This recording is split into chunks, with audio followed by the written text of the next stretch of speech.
That's the clapboard. Boom. Welcome to beautiful Daytona Beach, California, or Florida. Sorry. Cheers. Cheers, David Lee Scales. Luke Cederman in the background. Put your hand up and wave. What? Are you filming? Yeah. That's him back there. Chaz, Florida Surf Film Festival, night 1 tonight. Here again, David Lee Scales, like we never left. Feels good. It's like a second home now. It's great. I mean, I feel so when I got picked up at the airport. Pull your mic back a little bit. When I got picked up at the airport, I was wearing what I wear now at home. It's like a flannel trucker hat. Yep. Some jeans, and I shocked the Florida Surf Film Festival's John Brooks and Kevin Miller by being a Floridian. They said, you look native here. So, yeah, I guess it's infused in my blood now. I thought you were going to say it was too hot once you got here. No, it was chilly. It was a chilly night. Those Floridian cold snaps, I'd been reading about it. I'd been reading about iguanas falling out of trees. I saw that. Did you see an iguana out of a tree? No, but I saw it on the news. So then I thought, oh man, I'm getting cold Florida. So I kind of bundled, but yeah. So in theory, like I know we've seen movies where they freeze human beings and then reanimate them later in life.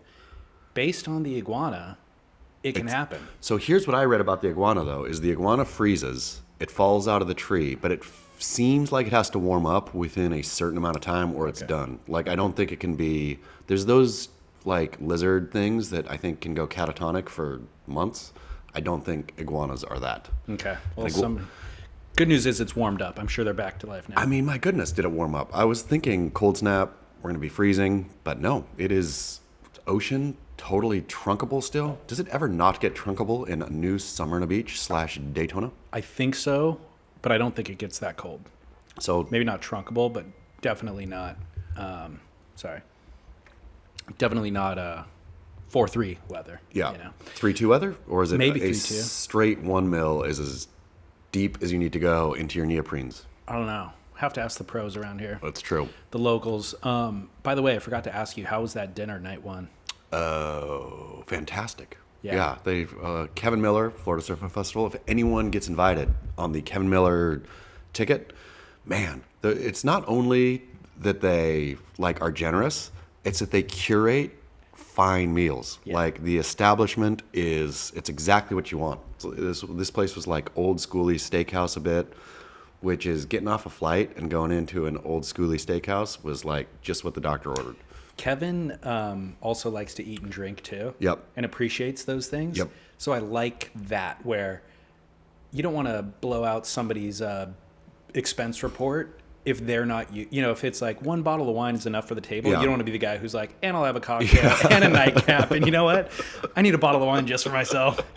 Kevin's like down to do it right. Yeah, He's down no. to have pre-dinner drink, everything. Kevin Dessert for the table. Like, Kevin does the right thing of where when you go into the restaurant, you sit down, everybody sits down, waitress comes over, and typically it's like, he's the host basically of the thing, and you just, we need a minute. Kevin goes straight into basically order every appetizer on the menu. First, let's get it going, let's get it fired up, which is then okay, this guy knows what he's doing. I was not raised in a house that I was ever short on food. There was always enough food to feed everybody. But for some reason, I operate as if I was raised in a house where there was not enough food. Somehow that's in my mentality. It's almost like it got transferred down a generation from my grandma. Yeah. It skipped a generation and landed on me. Yep. So, Great Depression grandma just handed the gene, Great Depression gene. I need to feed everybody all the time, and I always order way too much. I always cook way too much. Do you clean your plate? Did the Great Depression gene of cleaning your plate get passed down to you? No, but I don't fill my plate up. Like last night we had dinner, I left meat on the plate because I'm like, I know when I'm full, basically. Yeah. So I usually don't put that much on my plate, but I will insist that everybody else overeats. Yeah. And I'll always overcook for everybody. You are grandma. So I'll do that too. If I'm hosting the dinner, it's like every appetizer, let's get all of them. Yeah. And my wife or whoever's with me is just like, no, we're not even hungry. And I'm like, no, but we need to try it. So I think that's what I like about Kevin. That's why we're kind of cut from the same cloth. It's really great there. If I go out, like of my own volition, I mean, unless it's I'll do oysters as appetizer, but nothing more than that. And I'll always scan the appetizer. I think this is my problem. I will scan the appetizer menu and think I like appetizers better than meals. Absolutely. I think is what it is. And so I look at them and think, I want all of them. I don't want my meal, but I want all the apps. But then I resist and just don't get any appetizers. So can I tell you why? Yes. That is the way it is. If you're opening a restaurant, you're almost obligated to the community on the main courses to have a chicken, Yep. to have a fish, Yep. to have a steak, maybe a pork. Yep. Those are the basics. You can't get too freaky with the entrees, but you can get freaky with the appetizers. You can get a wonton weirdo thing going on. So you and I, who have dined in restaurants for 40 years Yeah. now, we're like, I've had the steak, I've Yeah. had the chicken, it's all familiar. Firecracker But shrimp. Exactly. Some duck something now is on the Yeah, appetizer. totally. That's what I want to try. Totally. Exactly. I do get smart. So I feel when I'm smartest dining out is when I just order my main from the appetizer menu, and that's it. But the problem with that is you get a big, a medium-sized pile of weird stuff that's like not a Meal. It's Yeah. not like I'm not taking any veggie box. I'm not taking any, I go salad app. Yeah, that's the the play. That is the play. Well, anyways, thanks Kevin Miller for the hosting. We're also at a beautiful beach house right here on Daytona Beach, looking straight out at the water. Both went swimming today. Saw some sharks out there. Sharks jumping and frolicking out the back. Welcome to Florida. Man. So tonight's night one of the Florida Surf Film Festival. But last night we did a live show. We did. It was a live show. So for any podcasters out there who are thinking about getting into the live podcast game, just a little hint, maybe don't do it at a raucous bar that's known for being raucous. Where the Thursday night regulars are there for their Thursday night regularity. Yep. They're not there to listen to people talk about surf. And it's one of those places, unlike a lot of bars, I think, that like those people pack it out. That place, the Beachside Tavern at New Smyrna Beach, I think it's got to be an institution, right? I mean, It is for us. I reckon that people should come from far and wide to go to the beachside, especially when there's not a live podcast going on. We literally gave them their worst night of entertainment they've had in a very long time. The best part was I've never done any like open mic anything, right? I've never done a comedy open mic, a talent show open mic, none of that. Last night, I got the open mic experience of going on stage at a place that's doing open mic, but nobody wants the open mic, sitting there talking about surfing with two legendary characters, Luke Cederman and John Philbin, Turtle/Jimmy Carter. And it was great. There was really funny things said for me, or I thought it was funny, but looking out in the room was just like, this is how it feels. This is how it feels to bomb a stand-up routine. It was pretty amazing. Yeah. We're going to publish it on the podcast feed so people can listen, and I don't think they'll fully get the same level of cringe that was in the room. Yeah. I think it actually might work on the internet a little bit better. The best part, so the layers of cringe were like peeling back an onion. So I felt cringeworthy myself. Then I felt another layer of sad cringe for Luke and John, who got basically gang pressed into doing this thing, right? Okay, Totally. So there's layer 2 of cringe. You look out into the audience, and there was like the people there for the live podcast. I felt so bad for them because I knew they were feeling bad for us. You could see it in their face. Yeah, I a little could bit. see that they were feeling bad. So now it's like a refractive cringe. Now it was just like a infinite loop of cringe. Of I'm feeling bad for them. Audience is feeling bad for me. I'm feeling bad for audience. I'm feeling bad for everyone. Yep. But you just got to play through. Played through partially. Yeah. So I had much more thorough notes that questions basically for John and Luke that I did not get to because I just knew it was time to wrap it up. Yep. So what would have been Smart. a 90-minute podcast lasted 45 minutes because we did read the room in real time. I'm so happy, thankfully, because I've been places, you have too, where the MC, whatever the night is, has not read the room. Yeah. Happens at church a lot, I feel, where sermon's already gone on too long. Oh man, this just happened at church recently. They have people come up and are sharing how they came to the church, right? Testimonials. Testimonials. Some dude came up, and I love it. Some dude came up. This is pre this is an Episcopal church, right? So we got to go through all of the liturgy. There's a lot going on already. This dude came up and did a 45-minuter. A 45-minuter. I was sitting there going, like, the rage I feel inside when people don't read the room and go overtime, I'm just steep. It's like, look around, man. Look around. You're thinking about brunch. Yeah. You're like, how quick can I get to the mimosa? And he's like, And then he was at his lowest point 2 weeks ago, Yeah. and he's found God, and now he's here, and he's like thankful to finally be Man. bouncing back, and he's on the other side, and he's like eager to share. it's so awful. I mean, because if I'm out at a event and the speaker's going on too long, if John Brooks, for example, is over talking at the Florida Surf Film Festival, I think whatever. For some reason in church, where I should just feel love and kindness, the bubbling rage of, shut it off, man. You've gone too long. Start throwing stuff. Boo. Dude, there's an epic Instagram clip. I'll try to find it. It's the best example of that, where it's a woman at church who, like, I think it's fair to say was homeless last week. Yeah. and she's like, got the mic up there, and the pastor's got his arm on her, and she's like, oh Lordy, I've seen some days. And she's like, I've had some real lows in my life. I was living in my car. I'd be sucking that dick. And right before she delivers the line, the pastor grabs the mic out of her hand. He's like, okay, that's enough. Man, yeah. She literally says sucking, and then he cuts her off. A live mic out in the audience is a dangerous thing. But also internet gold. Yep, that's also true. internet That's gold. true. I don't think we created internet gold last night. I think we fell short of that. We could have doubled down. My favorite. I mean, we could have if we would have kept should have. pushing it. We if we should have would have really. kept like a marathon session. There was, I'd say, we could have pushed a topic 5 minutes longer until we got heckled. 10 minutes longer until a pool ball got thrown out. Boo. I mean, I don't know that I'll ever be in a position. I kind of want to be now in a position, but that was our opportunity to get booed off stage. It really was. Like we could have got 5 minutes away from that. 5 minutes. The night was still young, so guys weren't as boozy as they would have been later. They wouldn't have had the tolerance later.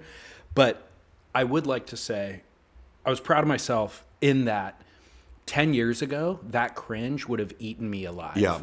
I would have like buckled under the Yep. pressure, started sweating.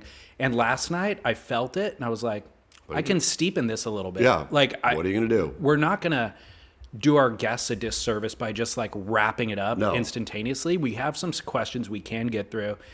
We'll cut it short, but I think that like we need to ride this out a little bit. I feel that makes it way more awkward if you just like, okay, and now we're done, right? Because then you're Yes. amateur hour. Like Exactly. I felt we were professionals. We did our job. We read the room enough to cut it short, but it was still, I mean, there was some gold there. Listening, my favorite, are we going to publish that episode? I think so, yeah. So I'm just going to tease my favorite bit of the night. So John Philbin, again, played Turtle on North Shore, was talking about how he got ready for that role, right? He had grown up surfing, and then he had quit surfing and was just acting, and then I got this role, so I got to get back into surfing, right? So Jerry Lopez, of course, is in that film too. Jerry Lopez tells John Philbin, never stop surfing again, right? And then Luke Cederman asked John Philbin, didn't Jerry Lopez move to the mountains and stop surfing? Yeah. Isn't he a snowboarder now? Yeah. Really funny. That's true. Yeah. That is funny. That was a really funny little moment. Well, all right. Well, let's get into today's show. Regarding Noble Thoughts. So Patreon, go to Patreon if you want bonus episodes, obviously. Yep. Extra fine grit over there. But I asked you last week if you're reading if you've gotten feedback on Noble Thoughts. Have you seen the comments yet? I've seen the comments Okay, on good. the Patreon. Okay, good. Somebody left a comment about last week's Noble Thought number 2 about Craig Anderson. Yep. And he said, this is how a mentor should be. And then he quoted the EOS talking about Matt Hoy. He said, Australia's surfing life offered Hoy $100 if he could contain his satanic ways long enough to sit through a church service. He cheerfully declined. Matt never changes his act, a fellow pro noted in 1996. With a note of awe in his voice. He eats like shit, doesn't stretch, doesn't train, and he goes out there and absolutely rips. Matt Hoy. Which- Hoyo. Love revisiting those pros from our youth Yep. that we grew up loving. And we often talk about, like, why doesn't that pro exist anymore? And then I was thinking about, I was just telling you my grandma died and how she was just built different. Yep. It's like she was going to outlive all of us. Yep. Her diet was terrible, you know, didn't exercise ever, but just freaking built different, Yeah. you know? And I'm like, I don't think there can be another Hoy. No. I mean, I wonder this, though. Let's think. For sure, I don't think the pendulum will swing, right? Like, the pendulum will swing away from Griffin Colapinto and that kind of, I don't know what, like Coddled. professional. Yeah. And it'll swing back to your raw, you know, someone will come up and excite that in people again. But I also wonder if it's a chicken egg thing, but it's got to be genetic, right? Like Hoy was built to do that. Not everyone was built. Charlie Sheen was built to get AIDS. Or what does he have? Hepatitis. Sorry, does he have HIV too? I remember a story. I feel like he had HIV. Yeah. Is that... I think he has hepatitis for sure. But like HIV. he's got HIV? Yeah, Luke Cederman. Luke just watched the documentary. I love that Luke Cederman. Usually this is the time when we Google things, but Luke on the couch is now chiming in. He's with our producer. He's Yeah. Googling back there for us. But yeah, and he is built to have HIV plus hepatitis plus have partied.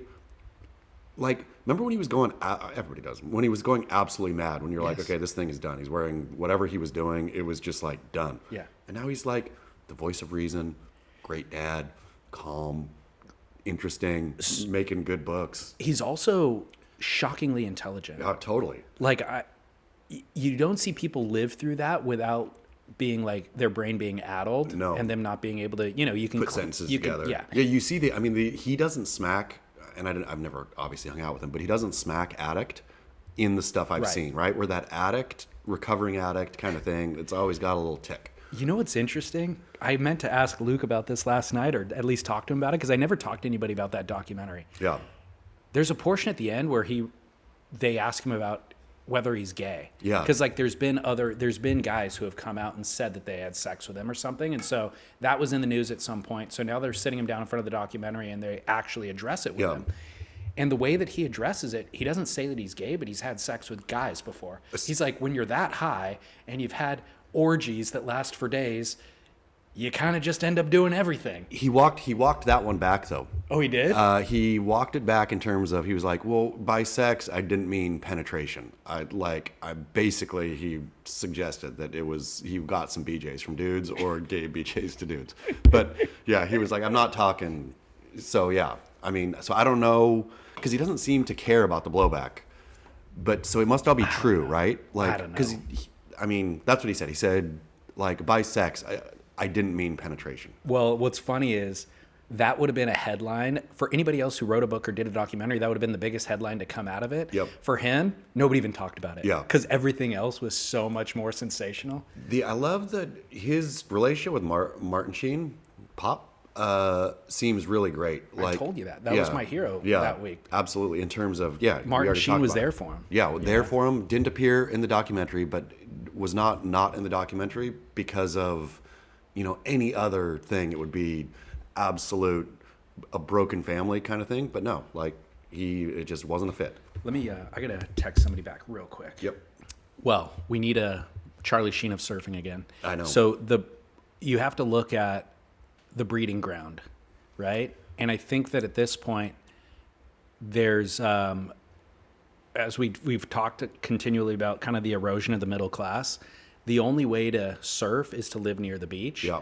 And now that means you have to live in a $2 million home. So it just kind of breeds a different type of surfer. So actually, maybe it'll come from the wave pool world. Yeah. Maybe it'll be Waco, Texas, some hard scrabbled kid who has nothing, living in a trailer. Going out smoking ciggies before his heat. Exactly. And Yeah. then learns how to surf in a wave pool. That could give us the next Matt Hoy. I feel there's got to be some, because have you ever been to Newcastle, Australia?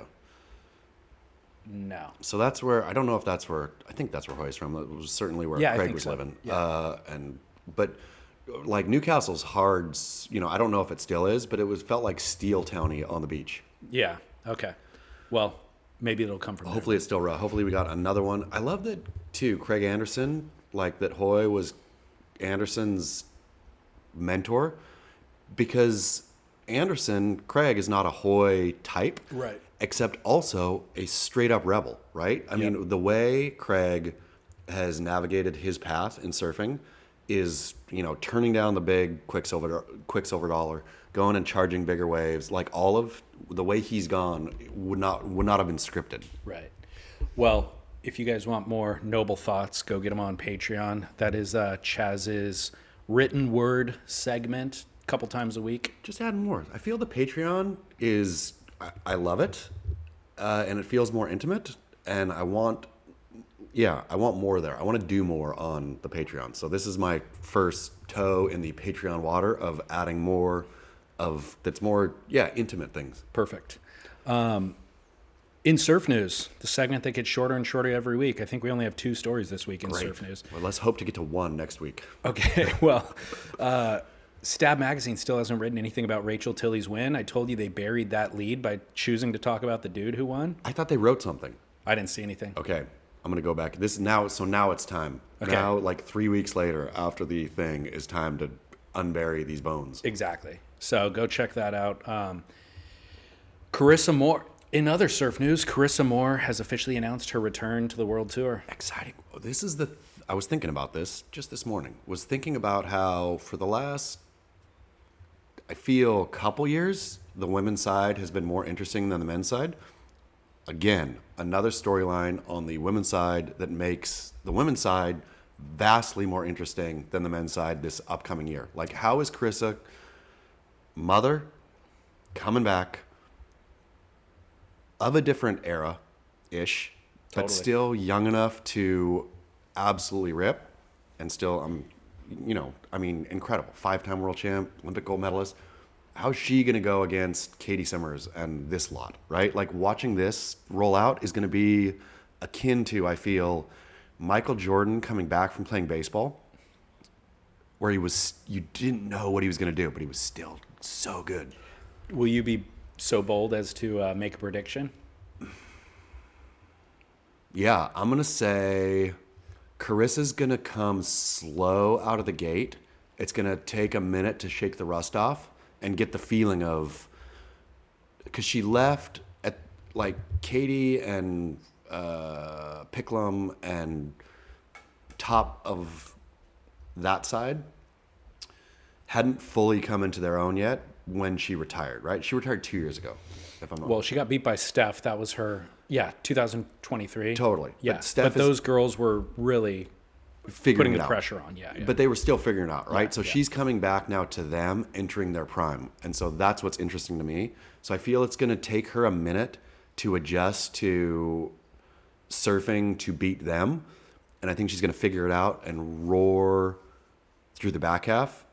And the fact that, once again, it is now not a one-day title maker, which it seemed reading between the lines. That's why she came back, right? I think it was coincidental. I don't think so. Well, look, I have some inside information on this one. Okay, go ahead and reveal that. I just think that her trajectory for motherhood was happening simultaneously, and she would have taken the time off no matter what. I think that's probably fair, but I think she would not have come back if it had still been a one-day world Agreed. championship day. So I think the fact that they changed that, now she said, I'm back in, right? Like, so That yeah, stimulated more interest for her to. yeah. I mean, which points to, again, the devastation of the, and all great to Stephanie Gilmore, that whatever year that was, to go last to first in the finals day. But it must have hurt Carissa It did, clearly. way worse than, she's so gracious and so, I don't know, like gracious, that she didn't showcase any, but she must have been both hurt and really frustrated at the WSL for pulling the rug. She's competed for this time. She's got 5 world titles. All of a sudden, mid-prime career, we're going to change the game entirely. I mean, it would be like if football was like, okay, now a forward pass doesn't count. We're only going to pitch sideways. So you got to, Tom Brady, like, wait, but I'm good at this. I'm good at passing downfield. Nope, that's not the game anymore. It's sideway pitch. That's all we're doing. Totally. Which would be Well, it just crushing. crushing, but it just, I think it shows a real lack of understanding for the brass at the WSL to really understand not only their athletes, but their audience. Yeah. And so that's what's most disheartening for somebody like Carissa, who's put their entire life into competitive surfing. I don't think there's one person that she could point at and be like, God, I hated that CEO. They ruined everything. I bet she could point at Eric Logan and say, I like, she wouldn't. She's Carissa Moore. She's she never would. She's Saint Riss. I think the problem is bigger than that. Yeah. It's like an organizational problem. But Which I mean, again, you know how I like to shit on the WSL, but it seems like they've figured it out. It seems like Ziff, in whatever way, has thought, okay, I'm going to read finally for some reason. And maybe that's just how long it takes it takes 10 years for an organization to find its feet. But it feels like, I mean, Ziff is to blame at the end, right? Ziff had an idea or was sold a bill of goods, and then which ended up, this whole bad idea culminated in Eric Logan. You cannot get worse than Eric Logan. To this day, true. I mean, Eric Logan's, the poo-poo touch, the stink of that man, weirdly, it's not like it got washed off. It reeks more and more as the World Surf League fixes itself. it's more evident. Yeah. It was always evident. It's more evident now. Man, well, stinky boy. Back to Carissa. I'm going to make a bold, controversial statement. You think she's going to fall on her face? Well, I think that anything short of a world title for Carissa is a disappointment for her. It's a loss, Second place is a loss for her. I'm gonna throw back to Luke Cederman though here. Luke Cederman, how many titles did Michael Jordan win after coming back from baseball? Oh, Luke Cederman's taking a nap. I can hear him snoring. I feel He's pretending. So wait a second though. It's apples and oranges. I mean, for a lot of reasons, but the way that motherhood alters somebody's physicality and chemistry is entirely different and undeniable. Okay, but also let's now add in Mama Bear going to has a different level of intensity that no non-mother has. Yes, but to me, doesn't translate to competitive tenacity. It might. So this is where we'll disagree then, and we'll come back and check in on this in 9 months or a year or whatever. I think that Carissa, in motherhood, has the absolute opportunity to deepen her surfing to become a better surfer. I think she could probably do the best surfing because motherhood enriches your life in untold ways, and she'll just have deeper appreciation, deeper understanding of herself, deeper understanding of the world, the ocean, all of it. Competitive surfing, the tenacity required to win a world title is ongoing throughout the entire year. And I think that is almost anathema to motherhood. I really hate to suggest this. It's a horrible thing to even say. But if Carissa Moore, if her team behind her was like, let's go get another title, and Carissa was into it, and she's like, okay, let's do it. Like, what's the training? Don't worry about training. Your kid doesn't eat. We're going to, every heat you win Just stop now. is a meal. I'm sorry, Carissa. If you lose a contest, then rations are halved for that baby until the next contest. You've got to win for food. So that would be the only way to do it, and she would never do it. Just Mama Bear out She there. would never do it. She would go rip the heads off everyone out there. She would surf just slashing throats in the lineup. She would and she could. She has the ability and the talent, right? But it's not that dire for her. So I feel like you're helping me make my point in that she's sitting out there and she will be thinking about her child. She will be thinking it is feeding time, especially a young child. It'd be different if her kid was 10, but it's a 1-year-old. By the time she gets back on tour, because I think the kid's 8 months old now. So by the time she gets on tour, it'll be a 1-year-old. She's thinking about feeding time. Okay, here we go. Here's a better one. Here's one that doesn't damage the child.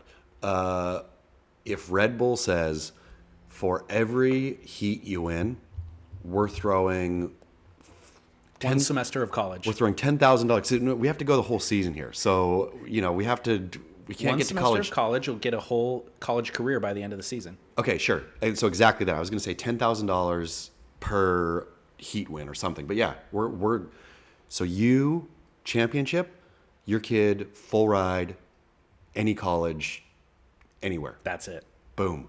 Red Bull, get on it. Now the question is, does she have the talent to mix it up with the new crop? Because the new crop, I feel like, has very much distinguished themselves from her generation. I think so, but I think what Carissa has is a style that is undeniable, right? Like watching Carissa surf a wave, I feel she gets points out of just simple things because she does them so well, right? Where I think man on man heat or woman on woman heat, side by side, right? Even if Molly or Katie or Sierra or whoever throws some crazy thing, but kind of, like lurch to get there, and Carissa surfs the whole thing Carissa style, it'll be real hard for the judges to, I feel, reward the one move over the way Carissa surfs a wave. Well, I'm here for it. I agree with you. Style, she's the complete package. Yep. She's got power similar to Gabby Bryant. Yep. And she's got air game that's on par with almost any of the girls on tour, I'd say. So I'm here for it. If she can pull it all together with the tenacity, I would love to see it. I think that'd be an incredible story. For the record, it's only been done once before. And here's the other thing. Meaning a woman leaving tour, having a baby, coming back, and then winning titles after that. I feel we underestimate that. I think Carissa is so, again, gracious. But to win 5 world titles means she has a dog in her. I don't want to completely disregard that. I think that there's an element of truth to it. But that era of surfers on tour, I feel like didn't have a cutthroatedness that we've seen some of the younger girls have. Like, I think there was more camaraderie in her generation. Maybe Tyler Wright had a little bit of it, the cutthroatedness. Except also, though, when you hear, and we talked about it in Noble Rot, that Kayla Kenley Yes. bashing on We Lane talked Beachley. about it on Extra Fine Grit. Extra Fine Grit. But so that, I would have never seen that coming from a mile away, right? Like Lane Beachley never presented to me as she is like curb stomping people out there emotionally and maybe literally, which makes me wonder about, I hope the mics are picking this up. Luke Cederman Luke is sawing logs. Sawing logs. Yeah, I don't know. Like I just wonder if we don't see it, right? That's possible. We're used to Kelly Slater style, all the, going in and psyching Andy Irons out in the kitchen and blah, blah, blah. Like, we're used to that kind of gamesmanship, where if on the women's side, the gamesmanship is equally crazy, just plays out differently. It's possible. So, all right, we both have our sides. I mean, 100, like... So I'm for the record, I'm saying below 5th place. I'm going 3rd. Okay. I'm going 3rd this year. But not a title. Not a title this year, title next year. Okay. So it's gonna take her a minute. Okay. But man, I would love, again, women's side, better storylines, right? Like I'm going to be tuning in. I don't care on the men's side, to be quite frank and honest. It's the same tour as it was last year. I don't care about who came up. Can you even tell me who came up and is joining tour this year off the QS and Challenger Series? It's undefined yet. They haven't finished the season. Who is there? Anyone interesting? There's a dude from your backyard, Levi Slauson. Okay, cool. He might make it. Go Levi, but Levi will get. Are they still doing the mid-year cut? A version of it. No, That's off too. they're not doing the mid-year cut. But then you have to get to a certain level to surf and pipe. Or Okay. no, in the last 2 events. You have to be above a certain. And then you mark. get to come back and surf pipe for Okay. 1.5 the amount of points. Okay. In any case, though, like it's on the men's side. I guess maybe. Yeah, I know what you're saying. But Gabe coming back will be fine. Yeah. But Gabe v. John, we've seen this Yeah. a lot before. But I don't know. I just feel and nothing against. Like, it's not like they're doing anything wrong on that side. The storylines are stale. We've, like, the older ones, the Johns, the Gabes, the Felipes, the Idalos, they've been around the block a long time now, and there's nobody coming up. There's no young Kelly Slater, Yeah. racing up like, ooh, let's see if this kid can start slaying giants. There's a lot of similarly talented competition at the top 5 to 10. Yep. But nobody that like is going to blitz the tour. No. Who's like that far away and better. I mean, I feel even last year's Jordy storyline was interesting. There's absolutely no way Jordy's putting together another. I mean, Jordy Sadly. perpetually will run up till like 10, 8, maybe 7. But yeah, he just clearly does not have it. Well, Look at how much we talked about surfing. I know. Only one story, but it spent 30 minutes on it. It was a good one. We asked for calls of people getting regulated in the lineup. We got a few. Great. I'm only going to play one today, but you want to hear it? Yes. Chad, DLS, this is Mr. Hand calling in for the Grit. Your guys' regulation stories from last week resurfaced a probably deeply suppressed regulation story of my own. So I'd written in last year about JoJo Roper putting a curse on me at this La Jolla reef break, and same spot, different story. So I had been trying to put in a lot of work at this reef break, but by no means a local. I'm not claiming that. I was dawn patrolling this one session, first one out, gotten a few waves already, feeling a little bit confident, and I see this father and son start to paddle out. I'm like, okay, cool, I'm not alone anymore. But nice set comes rolling through. And I go for the very first one, start paddling for the left. I see the father and son paddle up the face as I'm going to take off. I drop in, the wave hits the ledge, throws over, get one nice section, but runs away from me, and I dive off the front of my board, kind of pancaking so I don't hit the bottom too hard. As I'm getting thrashed around, I feel this weird tug on my leash, and I think full blue crush status. It's caught on a barnacle, but I surface, and I'm being absolutely berated by that father who paddled out. He is screaming at me. His eyes are furious, and all he's saying is, "Get out." I am so shocked. I don't know what happened. I am just beside myself. My eyes are wide. My mouth is wide open. All I could muster was, I'm gone. I had to take off my leash, hightailed it in, ran to my car, and actually drove away in my wet wetsuit for fear of the father seeing what car I drove or anyone else who surfed there seeing what car I drove. So, pretty humbling. Didn't surf there for easily like 5 years. Kind of moved away as well, but definitely made me hesitate to go back. And yeah, thanks for bringing that humbling story back to the forefront of my mind. Keep working. By the way, Traumatizing. he emailed just to clarify something, because when I listened, it sounded like he's taking off on the wave and the dad and the kid were paddling up the shoulder. Yeah. He emailed to clarify they were actually paddling at the peak and he thought they weren't going. So he went, but apparently the dad was behind him. Ooh. And he didn't see. Okay. So he burned the dad. Got it. And that's where he got the lash. Okay, that makes sense because I heard that as they were paddling out and he was taking off. I was like, Yeah. come on. No, he said the weird tug. He said in the email, the weird tugging on my leash was me getting completely tangled up with a father who had just paddled out. I saw him and his son paddling up the shoulder as I was paddling for the wave, but he must have swung around and launched in behind me.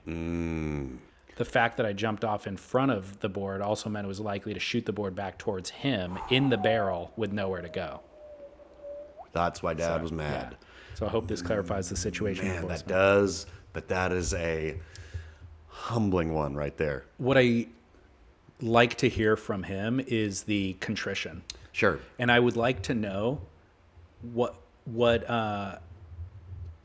the constitution of people that make them contrite versus people who get indignant. Yeah. Because I feel like there's other people who'd be in that situation who would then yell back at the dad and then paddle back out. I mean, like what I always appreciate in the lineup, if the times that I've gotten so furious, I mean, you know, again, I brought it up before, but most recently for a dude who ditched his board, you know, during a duck dive, shouldn't have, and I screamed at him, if you can't hold on to your board, you know, in this, it was like 4 foot maximum. Like, you don't belong out here. Go somewhere else. Like, you're going to hurt either somebody or you're going to hurt yourself. And and he was like, "I am so sorry. It won't happen again." And it didn't. I saw him like gripping his board by the rails, like, but I felt, now I love you, man. Like, you didn't get mad at me back. You weren't indignant. You know, you didn't have to go in, but you're doing the right thing now. Where the dad in this, I wish dad could get mad and just, never do that again. Because this guy's obviously a good dude, right? Yeah. And just like, great, I'm so sorry. I will not do that again. I also like that he didn't go back for 5 years. Yeah. Because that also shows that shame works. The poor guy, I feel honestly bad for him because, like, he clearly loves this wave, right? To work at a wave like that, and especially when it's not like I was out at, lower trestles and I was working my way up and this happened, right? A slabby La Jolla thing, those things are gnarly, right? Yeah. It's not like the person who wants to surf that and he's out there surfing it alone, obviously, getting better, all of this. So I feel bad that he wasn't allowed to continue his slab journey here. And hopefully he's back to his slab journey there. I'm kind of surprised that he would take like a tongue lashing wouldn't be enough to keep me out for 5 years. Yeah. I mean, I suppose he didn't clarify who the dad was. Yeah, that's true. I also thought Joe Roper. I also thought at the beginning of the story that he would have done something wrong to the kid to elicit the dad's ire. No, the kid's not even involved. He just burned the dad. Dad doesn't care about the kid. Anyways, good job for taking that one on the chin. Sorry to bring it back up, though. That is funny how he, like, banished it from his memory. He's probably spent, like, years, like, burying it deeper and deeper and deeper. And then we brought it up. Right straight away. Exactly. You want a pros in the wild? Sure do. Also, a similar amount of shame in this story. Oh, yeah. Hey, David and Chaz. This last September, I took my first ever trip to Hawaii. Being from the far Pacific Northwest, shout out, Chaz, I was used to the power we saw, but totally enchanted by the warm water, the deep cultural roots, and the energy of the islands, just like literally everyone is when they visit. Most of my time was spent on Kauai. By the way, side note, interrupting the story here. Watching a few clips from North Shore last night with John Philbin on stage as Turtle really reminded me, that was my first introduction to Hawaii. Yeah. Like, seeing those visuals again, it was like, oh, yeah. It would be like walking into your grandparents' house and smelling the grandparents' house, like, it really was like, that was I've spent so much time thinking about Hawaii since then. I've spent time in Hawaii since then. It's kind of occupied a major place in my life, and that was my very first impression of it, was seeing that film. It's funny how, not to derail this story further, but so often, right? Like, your impression on something is so radically different from the reality of it that you can barely even remember your impression anymore. Yeah. I feel North Shore did a really good job of capturing the North Shore. Mm-hmm. Like, I feel it was, you watch North Shore, you go to North Shore, you're like, now I'm on the North Shore, like the movie. Same. The 30 years later, more than 30, 40 years later now, the waves break the same that they did in the film. Yep. They're sitting out in the lineup at Pipe. The backdrop looks exactly the same. Yep. It's like, it's kind of amazing. Yep. Anyways, back to this emailer story. Most of my time was spent on Kauai, but the final few days were on Oahu, where I met up with two buddies. Both of them now live in California, but they grew up in Honolulu. It being September, we were a bit surprised to see a bump of north swell in the water, which gave us a reason to go to the North Shore. Obviously, being a lifelong surfer, this was a big deal for me. Showering at Aukai Beach Park, seeing the Volcom House, and waving at Nathan Fletcher out at Shunned's. He waved back. I blushed. Our final session was at Rocky Point, specifically Rocky Lefts. Great wave. My buddies and I are experienced surfers, not ultra rippers, but not kooks, at the appropriate ability level to be out there.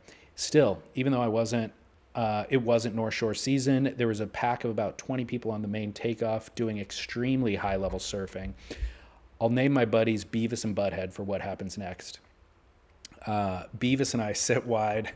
Beavis and I sit wide so as not to disturb the pack, but Butthead gets right amongst it. From the shoulder, I see him take off on a set wave, only to get burned by a woman doing truly world-class backhand surfing, blowing the lip apart every turn. The woman passes me, and I realize it's Coco Ho. Now I'm a 31-year-old man. I'm well aware that a grown man should not noticeably fan out when someone that's essentially in their same age range. I make sure she's not within earshot, and then I paddle over to Beavis and I quietly say, "Dude, that's Coco Ho." He looks and realizes the same thing, but here's the tragic part.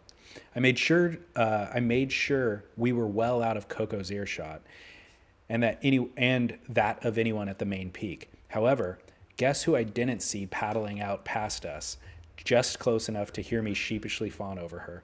Billy Kemper. The look that he gave me as he paddled by was shocking. Pure venom and vitriol. Him, Coco, and Zoe McDougal all proceeded to sit at the peak and regulate as they should. We got a couple more insiders and then went in.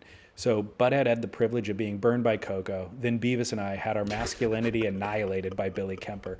An eventful afternoon. Work. Anonymous from Washington State. I absolutely love that story. Thank you so much. But also, here's one, like, I can take the shame away on this one. Billy's a douche. I think we have established that Billy Kemper is a douche. And so getting a bad look from Billy Kemper is a badge. We should make patches. I got a bad look from Billy Kemper, and we can send them to people. So it's not a bad take, because Billy, a Carissa Moore character, Yeah. a more gracious character, would have heard that and kind of chuckled about Yeah. it. Look at these two adult males fawning over a pro surfer. Sure. It's a chuckle moment. To feel venom, as he put, venom and vitriol is kind of weird. I will walk back a little bit. Like, if they were talking graphically about Coco Ho, if true. it was, we don't know if the conversation was. I don't think they were. I can't imagine from the tone of this they were, but that's the only pass Billy has. Otherwise, once again, ladies and gentlemen, I don't want to say it, but Billy Kemper's a douche. He certainly is in this story. Yeah, I mean, let's be honest though. There's been a lot of stories. Yeah, there's been a lot of stories. A lot of stories, and Billy, come on the show. Would love. Did I tell you my Billy Kemper story? I don't know. He wasn't being a douche per se. I kind of was. There you go. Yeah, I met Billy Kemper at the premiere of Point Break 2, or the redone one, Okay. the revival. Probably one of the worst movies ever. You've never seen it. No. Yeah. It's horrible. It is a horrible mangling of both Point Break and anything to do with any kind of, so I walked the red carpet, was with, I don't know why all this happened, but I was with Yuri Patlochkov, Olympic gold medal snowboard pipe winner. I guess for some reason they wanted to. He was in the movie. That's what it was, because they had a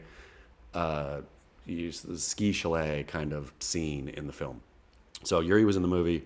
I was Yuri's plus one for whatever reason. So Yuri and I walked the red carpet. There's Billy Kemper. I'm sure he was in it for the Chopu scene. But Billy Kemper was wearing a cowboy hat. I remember that. And so he and I talked, and he was like weirdly. I mean, he had no beef with me or anything, but he was just weirdly aggressive, unnecessarily aggressive in a cowboy hat. And I thought, this is weird. Like, you're being aggressive on the red carpet in a cowboy hat. It's like, it's not the look, bro.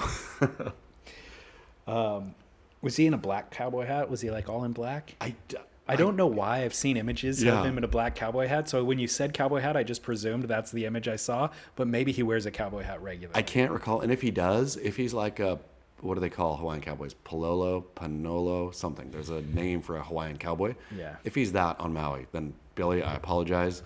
You have at your cowboy hat, right? But a Hawaiian Maui dude wearing a cowboy hat on a red carpet for the worst movie ever, and then having attitude was just too much. It's speaking of cringy evenings, it's brutal when you go for a look that's a bit of a stretch for your own aesthetic, and you really don't land it. I don't really take that many risks anymore Yeah. fashion wise, but I do remember being young and feeling, I saw like Brad Pitt wear this. It looked cool on him. I guess I should wear it too. It's so funny watching it in real time since daughter and my phones are tied. I get all her pictures that she's taking, and there's a lot of fit check, stuff like, and I look at it all and I can laugh in real time knowing that in 10 years she's going to look back on this and say, why did you let me do this? And I'm going to be like, that's how you find, Yeah. like, you've got to go through bold experimentation to come out the other end unique. I feel that the dude or girl who just was in the middle style wise, they're in the middle as adult. Sure. The way to you got to take risks. I mean, go big or go home, I suppose. Austin is young enough to not have any thought at all about what clothes we put on him. Yep. But I look at him walking into school often and just I'm embarrassed for him.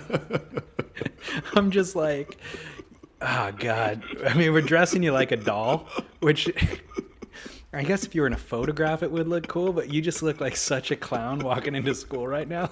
This week, it's like he's starting to put him in holiday stuff. So he had like this red outfit that was like a collar on it that was like, the red outfit was like solid red, but then the cuffs and the collar were like a flannel green. So it's red and green, but it's just like, you just look like a nutcracker. You're dressed like a nutcracker or something. Really funny. And I'm like, you got to hang out all day and fit in with your friends and try to be cool while you're wearing that silly outfit. I'm sure all his friends are in silly outfits too, Yeah, though, they right? are. I mean, Yeah. I get pictures from his school and like some of the girls are wearing princess dresses. yeah, yeah. They're taking big risks too, actually. I mean, that my kid was princess dress nonstop in preschool. But she didn't care. She would be like, throw together the wild, most audacious. So I guess I guess she's doing the same thing as she was then. So good on her. We were going through some old photos recently, and some of his haircuts were just so bad. Like, he literally looked like Lloyd Christmas from Dumb and Dumber, the bowl cut. And it was like, because we didn't want to take him to get his haircut, so I think we tried to cut his hair and just gave him the worst haircut ever. And we're looking back going, man, we really did you wrong. Yep, that's really funny. So funny. But also, I feel that if you don't have those stories, if you can't look back on yourself, I wonder if you are a serial killer. If they look back on old photos of themselves and think, yep, hit the mark on that one. Yep, hit the mark on that one. If to be human is to be a total weirdo, look back at yourself as a total weirdo. Swing and a miss. Just swing and a miss regularly. Well, Billy Kemper, we would like to know if you do come to address all of the douchebaggery and all that, let us know how you feel about that cowboy hat as well. Yep, please. Thank you. And Are you proud of it? the director, hadn't seen the film yet, on the red carpet, saw the director come and he was like a no-namey director, but obviously he was the director of Point Break, and so this was his big moment. And he had a bandana on, red carpet look, bandana and 2 big earrings. And I knew before seeing one clip, this movie is going to be terrible because he had such big guy energy too. So I knew like, okay, this dude took the adrenaline, he took the parts of Point Break, and for sure he was like, this is my moment, man. I'm going to take this to Hollywood. I'm macho man here. I'm Mr. Testosterone. We're doing it. Somebody sent me a link to Reddit. They talk about surfing on Reddit. I never go on Reddit at all unless somebody forces me to. And this was one of those occasions. But the story was about, I guess there was a Bra Boys movie that was being made. Yep. And Mark Wahlberg was cast as Kobe Aberton and actually went and lived with Kobe for like a month or 2.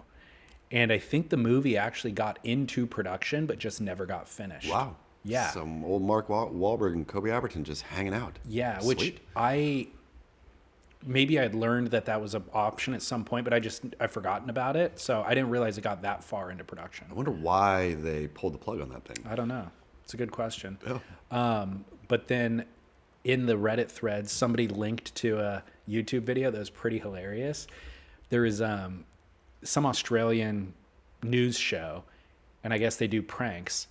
And so one of the guys is like, you know how we could like help diminish the violence or just like the impact of the Bra Boys is by somebody like me joining them. Cut to, he's walking down the street in Maruba, and he's like, he sees the Bra Boys there, and he goes up and tries to join the gang. So he walks up and he's wearing a bra, and he goes, "Hey guys, I'm a bra boy," and he shows him the bra that he's wearing. He's like, "Can I join?" And you know, Kobe has that tattoo that says "My brother's keeper." Yep. But he also, I think, was convicted of covering up evidence from his brother who allegedly murdered somebody. I think it all got thrown out. I think that, yeah. Well, he got the tattoo across his chest that says "My brother's alibi." So he walks up to the street and he's like, "Hey guys, can I join the Bra Boys? Look, I've got a tattoo like yours, my brother's alibi." Like fully went there with the prank. How was it received? Not well. It was like right to the point of getting violent, Yeah. and then some innocent bystanders like intervened and like blocked him from getting punched. I'll tell you, the people who are, I mean, it's like, you know, Sacha Baron and Cohen, or the people who don't break character, Cartnarks, for pity's sake. That dude, I'm always thinking like, man, you're like, he's asking to get Shot. Yeah. He's asking to get shot, and he doesn't stop ever. He keeps pushing, lazy bones. And it's just, I'm thinking, wow, because I would break character so quick. Yeah. I personally feel like that prank humor stuff is gone. I've had enough of it in my life. Yeah. I'm okay if it goes away tomorrow. What about Cartnarks, though? I've had enough of that too. Yeah, it's true. It's true. It's like pushing, and maybe it's the time, right? Is in this time, it feels like everybody's already so on edge. To push people who are already on edge and try to shove them over the edge feels like we just don't need that right now. Agreed. Yeah. Completely. And even as entertainment value, I've seen 100 of those videos. Yeah. I don't need to see 101. I mean, they're all basically the same. You're right. The same. You're right. Yeah. Yeah, the wife always follows or follows some of the ones who like give money to somebody, and then a lot of those are fakey and weird. But there's one dude I saw, brought me to tears. Some dude that he gave money to, you know, whenever ago, some homeless guy living in his truck. So then he comes and he gives him double the amount of money and says, "I got another thing for you," and then ends up with giving him a house and then $100,000 or something because everybody, you know, That much in. money came in. Yeah, that much money came in. The guy just weeping, you know, now he's living in a car. Clearly he's a good guy. All these guys are vetted and whatnot. But yeah, I was like, more of that, I guess, less Cartnarks.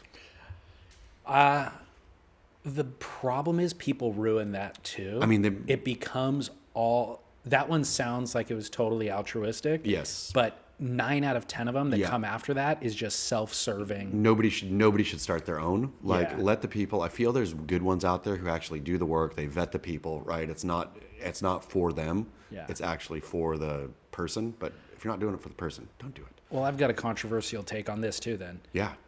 You know how Lotto ruins people's lives? Yep. Who's to say that guy's life is now better? I would like to check in with him in 5 years. But I think Lotto ruins people's lives. I think the amount ruins people's lives, right? It's like so this guy now has, it wasn't even, I think it might have been 50 grand. He had like enough in the bank where he could go find a job and not have to panic, and he had a house. And so it's just like his needs were met, but it's not like he had, and now I'm going to give you $1 billion, right? I think that $1 billion wrecks your life. I guess you're right. The Maslow's hierarchy of needs, Yeah. you need those basic necessities just to even get off first base. That's it. He didn't have to panic. He had enough in the bank to feed himself for a year, you know, but definitely not enough But to now you not gotta work get to forever. work. Yeah, you got to Yeah. figure it out. This will give you enough to get a job interview and get the job. Yep. I mean, that was part of the thing too. He also got him 5 job interviews. Was part of the, so, you know, here you go. Yeah. Any of these guys will hire you. Go for it. Right. Okay. Well, very good. Should we go to commercial break? Let's do it. Come back with Barrel or Not?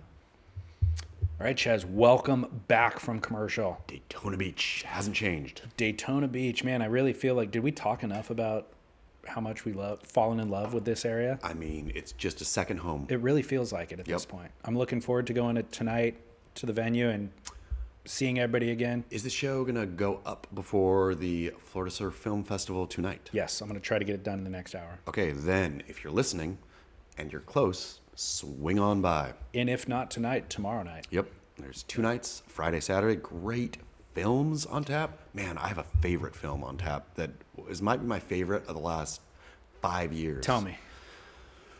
It's so good that I can't remember the name of it, but it's the Western Australia one where... Oh, yeah, the low budge one. Yeah. Tingle. Yeah. Tingle gripped me from frame one. I couldn't get enough of it. Okay. Frankly, like, I don't know if it's available to watch or if you have to go to the Florida Surf Film Festival, but Tingle blew me out of the water. So Tingle, the filmmaker is Cian Salmon. Yeah. Cian is C-I-A-N. Mm-hmm. It's the same dude's name. The only other person I know with that first name is the guy who produces Love on the Spectrum. Yep. Yeah. So Cian or Cian Salmon. I guess if you're a Scion, you're good to go. Yeah, that was, Cian. again, the lowest kind of budget production, it seemed. It was but perfection. really good. Yeah. Like, I feel like I don't want to be rude and not to be rude to any filmmakers. It's all good and stuff like that. But I feel like at the top end where it's crazy high defy,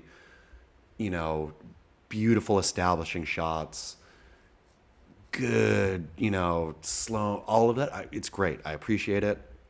Tingle was not that. Tingle was like, and just the interviews, Lo-fi, like yeah. those guys talking about going, like the opening of, my mate picked me up and gone surfing. And then they went and surfed the right and he'd never done it before. And he was driving the ski, he was 15 and didn't go home for 2 days. And the guy's like, what do your mom think? And he's like, I just told her I was going surfing. Yeah, like, exactly.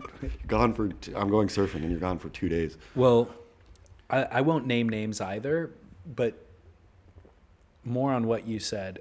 There's a couple of films, some by brands, well-known surf brands that make, very serviceable films, but it's just the same formula. Yeah. It's so formulaic.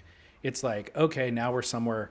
This film's about somewhere cold. This film's about whatever. And the whole 45 minutes is just mentioning how cold it is. Yeah. And you're fighting against the elements to try to get in waves. You know, like, I get it. It's fine. Yeah. But we've seen it before. It's just a lot. formulaic. And then other ones that have kind of the most compelling raw material and subject matter, but are told so neutrally with zero art at all, like zero direction, artistic direction, to where I'm like, there's more raw material there. Like that could win an Oscar based on raw material, but you just did nothing with it. You took a spoon and dug out a little hole. Yeah. And when there was just a whole ton of space to go. Yeah, I know exactly what film you're talking about. Yeah, and then other ones that I had kind of major expectations for that were just so freaking cheesy. Yeah.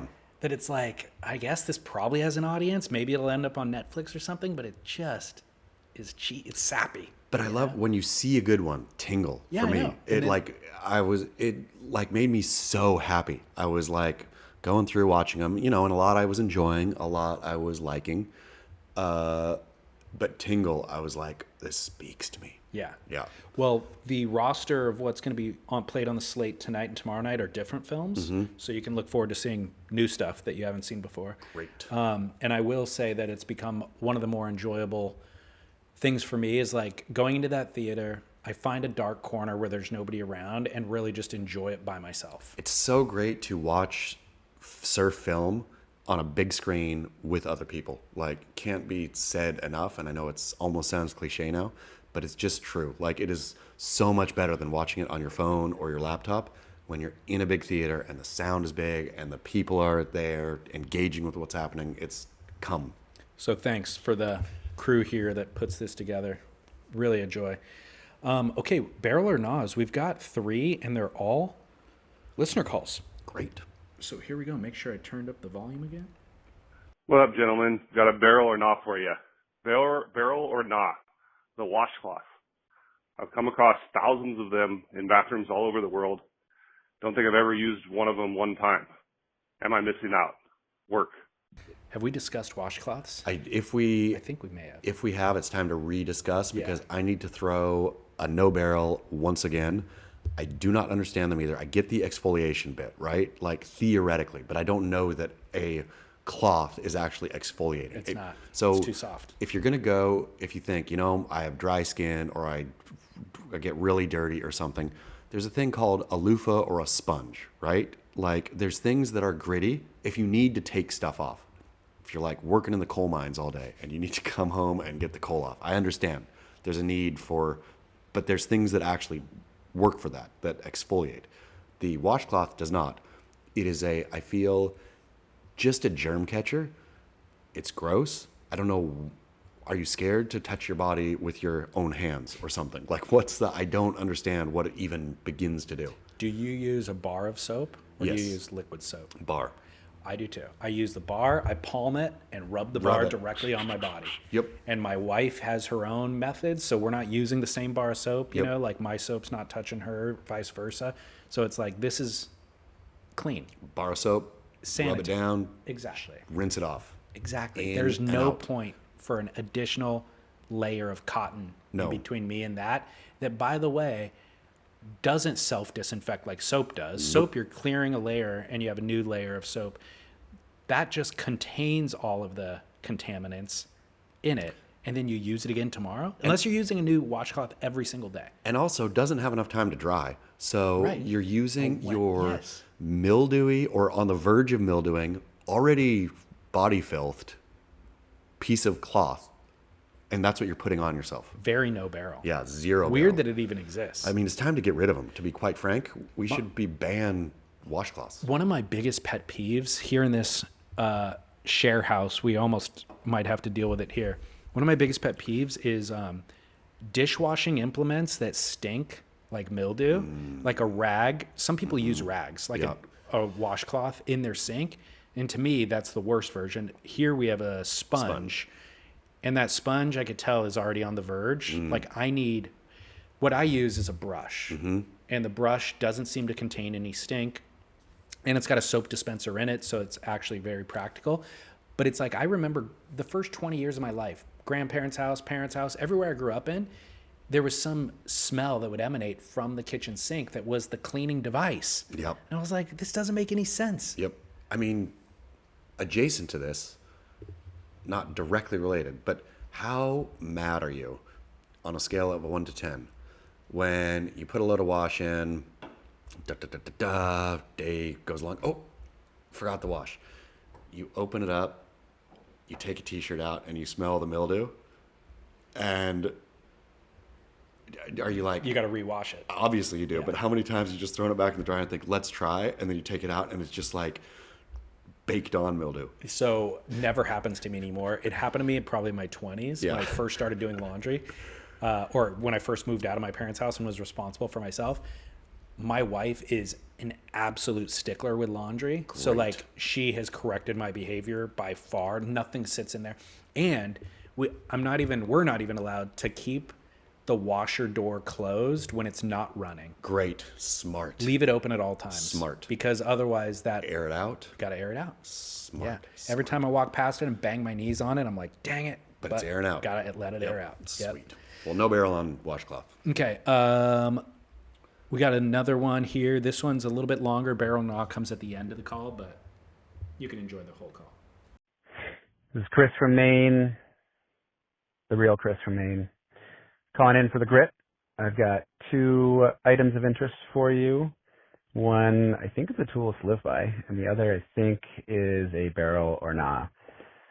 Tools to live by is Chaz has it all wrong with his cardboard in the rain method. The real way to do it, which I do, is hook up your dump trailer, put the cardboard on the back of the trailer, don't secure it, drive to the dump, keep driving past the dump and go back home, and all the cardboard blows off, and you don't have to even take it off yourself. Second one is barrel or nah. So this is kind of riffing off of Eric from Santa Barbara as well as Regulation Story. I was out at a little fat left point recently, crowded. It's gotten very crowded in Maine. And there was a bunch of people out kind of sitting underneath the pack. So every time a set came, they would mess up those of us sitting on the peak. And there was a girl, she's maybe, 15 years old, maybe 20, I don't know. And she kept getting in the way, and I took off on a wave, and she was right underneath me, and I had to bail. So I kind of gave her a little bit of stink eye, and she just kind of smiled at me. And then she did it again, and I paddled over to her, and she goes, "Wow, fun out here." And I looked her dead in the eye, and I said, "That's twice." And she went, "Oh. And I could read on her face, I think, that she thought I was calling her out because she was a girl. So, barrel or nah, having someone think you're sexist when you're just being a dick and regulating the lineup. I would like to adjust the actual barrel or not here, because I don't think he's being a dick at all. Yeah. He is regulating the lineup. He's not being sexist either. Because he's equal opportunity. So the real question is, like, do you avert your regular regulation just because gender specific? Nope. Equal opportunity out there. Agreed. I mean, I feel that the cliche again, but I feel there's no color, no sex. There's nothing in the lineup. There's only bad behavior or good behavior. Yeah. Yeah. So you regulate on anyone. So Chris from Maine did the right thing. Barrel, regulate. Absolutely. You would have been sexist if you had not regulated, because you would have been treating her as a fragile vessel. Luke Cederman agrees. Luke Cederman is back. He's done it before. Regulating girls in the lineup. Luke, Barrel. we got some of your snoring on camera. We came over. We brought the mics close to make sure they picked it up. The other thing here is, since we're on the topic of regulating from earlier in the show, is I'm not convinced that Chris from Maine did an effective job of letting her know where she went wrong. No. It sounds to me like she just thinks she's getting alienated because she's a female. I don't know. I like that's twice. I like you go figure it out. The onus is on you to figure out what you did wrong. You can go to shore and talk about it with your friends, say, "I don't know what happened. There was a guy in me in lineup said that's twice." And then the friends, if any of them surfs, will say, "Well, what were you doing?" "I don't know. I was just minding my own business." And all of a sudden they know you're in the way. Yeah. I like Chris's conciseness too. It's like screaming at a girl's not going to really make him feel good. No. You know, like It's just that's just twice. being that matter of fact, I guess. Yeah. Way to do it. Real quick, before we go on to the third barrel or no, what makes you feel worse? Losing the audience or never having had the audience at the Beachside Tavern, or beginning a podcast, Luke Cederman there, he could have listened along. He could have enjoyed the show in real time. Instead, he took a nap through the entire thing.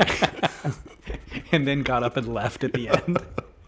Exited the room early. Which makes you feel worse? Luke. I'm going to say putting Luke out makes me feel way worse about our material. Having somebody fall asleep in front of you while you're doing your bit. Yeah, the room being dismayed by you or falling asleep on you. Yeah. Falling asleep is worse. Yep. It's all right. I can enjoy this moment like last night too. All right, final barrel or no. Hey guys, love your show. Got a quick response for the grit. Basically, you guys are playing the fool if you're buying into this idea that we're too litigious. We're not litigious enough. We need to file more lawsuits. It's hard to keep good claims in court. There's more good claims than frivolous, and they have made it so easy to close the courthouse doors on people who need to go there. So you're buying into the insurance company's mantra that everything is frivolous so that they can pay less money to people who deserve it. And the whole coffee getting burned and that woman getting millions idea, she's actually entitled to it, because coffee should only be so hot so that when you burn yourself, you just burn yourself, it hurts, and you move on. You shouldn't get third-degree burns that need excessive surgery, so maybe look into that too. And hope you can enjoy this other perspective. And then I just want to resubmit for barrel or nah, tying your sweatshirt around your waist. Is it barrel, or what should you do maybe tools to live by. When you're too hot and you got a sweatshirt that you got to take off, but you can't put somewhere else. All right. Thanks so much, guys. You're the best. Keep working. Man, Keep working. I love when a injury lawyer calls it into the show. But yeah, I mean, I feel that people, I mean, let's just be quite honest. It's Donald J. Trump. It's those dudes who get ahead in this world are dudes who love to sue, are not scared. Like, I am so scared of, I don't want to sue anybody because that's not a cool thing to do. And I'm a cool guy. And I also, though, am always, am I going to get sued? What am I going to get sued for? It terrifies me. I need to flip that. I need to be, I'm suing you, I'm suing you, I'm suing you. Let's sue everyone. The sewers are getting rich. Sewers are getting rich. Everybody else is failing to get by. Totally. But on to the sweatshirt. Important. Guess who wore a flannel around their waist last night, a la Kurt Cobain in 1993? You. Nope, Kevin Miller. Oh. Kevin Miller put his flannel around his waist. I thought, bold move, Kevin Miller. But I'm a big, I love the over the shoulder. Like with the sweatshirt, you put it over the shoulder. The problem with it is it doesn't, you're still hot, right? It can actually overheat you. You can, but you at least your arms are free. Yeah. Like your arms are breathing. But that's I feel that's the only way to do it. You do look like Carlton in Fresh Prince, but that's part of the appeal. You can do it untied. Yeah. The tying of the arms around your neck makes it preppy. If you just drape it, not so preppy. But let's be quite frank here, too, about the real frustration, internal frustration that builds when you've overdressed. When somebody said, or you read a weather report, it's going to get a little chilly later. And so you go outside in your sweatshirt and you're walking around, and then you're like, the fact that you need to take it off to begin with is already a problem. It's a real dilemma in this season. Yeah, you're stuck. You leave the house, it's cold in the morning, it's warm in the afternoon. It's a real problem. It gets cold again at night. I mean, I'm going to go tonight with a light flannel to the Florida Surf. I know that it's going to get cold tonight. It's been cold the last couple nights, right? Okay, I was planning to bring a jacket tonight. Yep. But I will be in the exact dilemma that this listener has described, where inside, I'm not going to need the jacket the whole time. And inside it's going to be warm. But there's no chance I tie it around my waist. And there's also no chance. I mean, they won't even have a coat check there. You carry it. Yeah, you got to carry. You just carry it. You got to carry your jacket. What's wrong with carrying it? Because you don't have a hand. You're going to have a drink in one hand, a jacket in the other. You're going to look like you're a 4-year-old. No, you fold it over. You can tuck it in the elbow nape. You have your baba and your jacket. I'm fine with it. I guess I'm not opposed to the aesthetic of tying it around the waist. It's not like an offensive look to me. It's not bad. It's totally, like, tying it around your waist is, I think you're fine with it. Should clarify that now. That is not a no barrel. It's not necessarily a barrel. It's totally fine. It's fine. Kevin looked pretty good last night. Did he? I gotta say. He looked like he was like on stage busily moving stuff around with he looked straight out on 93. He was like Nirvana's roadie or Pearl Jam's roadie in 93. Man works hard, dude. Does work hard. He, in addition to all of the organization and stress that comes with doing the Florida Surf Film Festival for these 2 days, he was our roadie last night. Yep. He set up all the tech for us, made sure it was recording, communicated with the team there, like never stops. I got another quick one, though, that they do often, I'm sure, many places, but I've seen it most in Denmark, which is you don't go over shoulder, you go around. Oh, yeah. Like that, where... At a diagonal. Which is kind of a good look. It like, both for women and men, it has kind of a military vibe on dudes, I think. Like, it's not as preppy as over the shoulder. So... It's a sling. Something to think about. Well, I think... you're incrementally adjusting through different temperatures. Yeah. So at like 64 degrees, let's say 62, you're wearing it. At 65, you wear it over your shoulders, tied for a little bit of warmth. At 67, you go diagonal sling. 73. Because that cools you down. 73 around the waist. Around the waist. Yeah. Boom. Yeah. Solved it. These are all Fahrenheit temperatures, just for the record, in case Sorry, anybody... Celsius folk. All right. Well, good show. Let's go get back in the water. Heck yeah. Hope to see you all tonight at the Florida Surf Film Festival. Yep. Can't wait. And until Monday over on Noble Rot. We'll see you then. Keep work.